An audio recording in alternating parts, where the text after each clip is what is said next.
welcome to our last video review session for Puppy Day School with Zia. She's done such a good job. She's such a sweet girl. We're going to have our follow-up lesson and we're going to address any of the questions you have.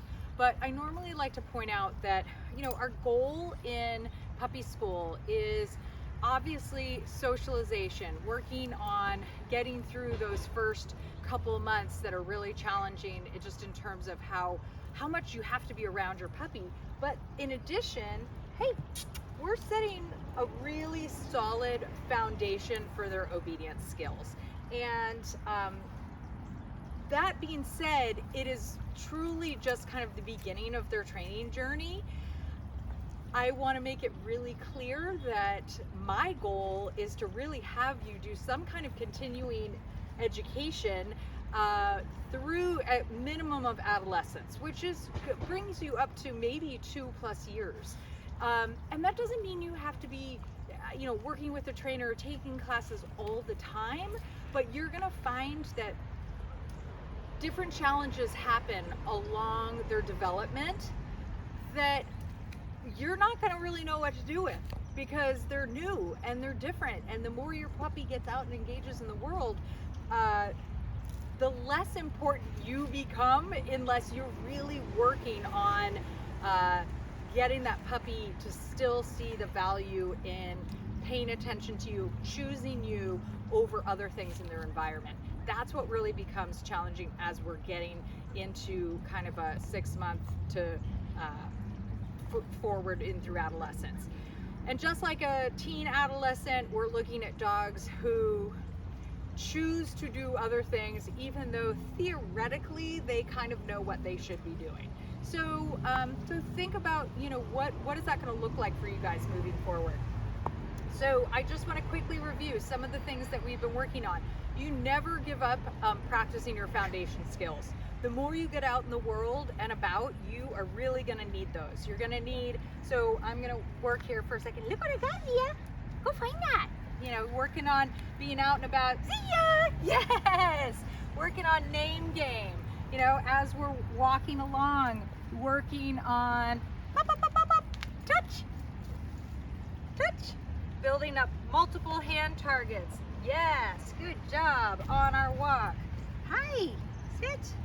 Yes, good girl. So as we get out and about and we're on our walks working, every time we're out, we're building value for paying attention on our walks, for seeing a distraction. What you can't see behind the camera is that Sophie's over here. So what I'm going to do is I'm going to utilize her as a distraction. I'm going to walk towards her and show you what this would look like. Oh, Soph, hi. Hi, Sophie. Hi. Zia's that's awesome. What good girl. I was expecting her to kind of bolt towards her little friend there. Hi. Which she didn't. That's great. But if she did move towards a dog and I was not interested in that, I could walk backwards. I could get her to do her hand targets as we're walking away from the distraction. And make sure that you continue. We talked a little bit about the fact that you feel like your compliance in the house is not as good. And I said, I think the reality for a lot of dogs is that you tend to not use the same kind of reward system in the house that you do when you're out and about. And so the dog very quickly figures that out and decides, paying attention in the house, not really as valuable for me. So if you see things start to develop, look at what's happening in your environment, your training environment with your dog, and go, why would that be? Why would I have less responsiveness in the house when theoretically it's not as distracting? It usually comes down to what is the reward history.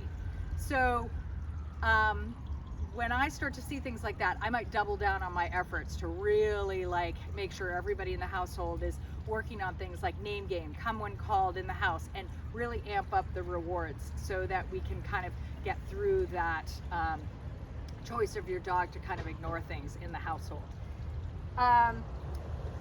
Definitely put together that list of questions for me and we'll go through any of the stuff that we've been practicing in terms of obedience stuff, anything that you're unclear about how to work with. We can cover all that at our in-home review session, and then talk about what the next 6 weeks to 6 months looks like for her. And we'll be very sad to see our friend go. She's been so good. So I'll look forward to seeing you guys at your place pretty soon. Bye.